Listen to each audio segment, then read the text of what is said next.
Hey, we're Jay and Nina, and today we are showing you all the best things to do in Grand Teton National Park.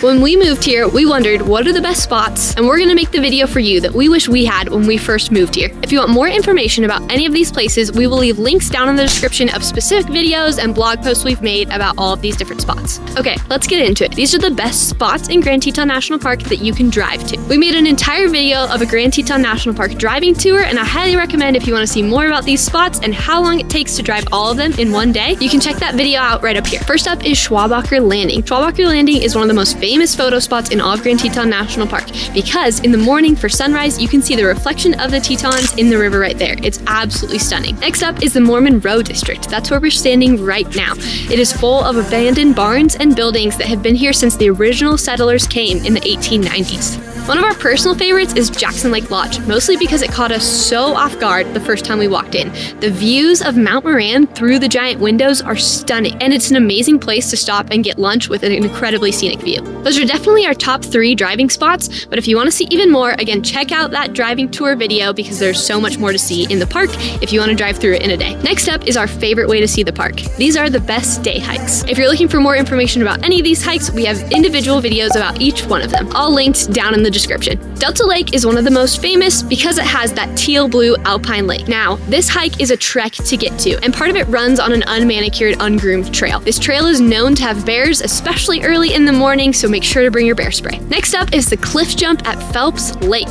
This hike involves a series of switchbacks that lead down to Phelps Lake with incredible views into Death Canyon, and of course the reward at the end is an amazing cliff jump into the refreshing water of Phelps Lake. And our personal favorite hike is Cascade Canyon. We love this hike because we feel like it's one of the least crowded with the best views. And every time we've been on the hike, we've seen wildlife. It's known for having moose and even bears. To get to Cascade Canyon, you can either hike from one of 2 trailheads, or you can take the Jenny Lake shuttle boat for a fee across the lake to cut your hike time in half. If hiking isn't quite your thing, there are still a ton of activities you can either do on your own or with a guide. The first activity is to take a bike ride. There's an awesome bike path that goes all the way from Jackson Hole Town Square to Jenny Lake, and it has scenic views of the Tetons almost the entire time. And the best part is you're not riding on the road with cars. You have your own separate bike path. Our favorite activity is to get out on the water. String Lake and Lee Lake are incredible places to paddleboard. Be sure to get your paddleboard registered with the National Park Service. You do have to have a special sticker to take your paddleboard into the national park, but once you do, it is so worth it. The views here are some of the best I've ever seen while paddleboarding. If you love being outside all day long or looking at stars, Grand Teton National Park is an incredible place to go camping. There are over 8 campsites within the national park boundaries, but make sure to book your campsite early because they book up very quickly, as Grand Teton National Park is one of the most popular national parks in the country. Unfortunately, there are no free campsites directly within the national park boundaries, but there's a variety of dispersed camping sites all around. For those interested in backpacking or backcountry camping, 1/3 of the total permits are available for booking in advance online, and the rest you can buy a walk-in permit the day before. One of the most unique ways to see the national park is on horseback.